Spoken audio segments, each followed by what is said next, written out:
नमस्कार मंडळी. मराठी सिनेसृष्टीतील एक लोकप्रिय अभिनेते म्हणून प्रसाद ओक यांना ओळखले जाते. त्यांनी आजवर मराठी नाटक, मालिका, चित्रपट अशा तिहेरी माध्यमातून प्रेक्षकांचं भरभरून मनोरंजन केलं आहे.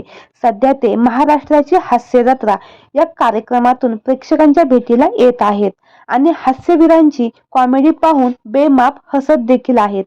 मात्र एक वेळ अशी आली होती की मनात बेमाप दुःख असून तरी देखील याच खुर्चीवर बसून त्यांना उसने हसू आणावे लागले होते.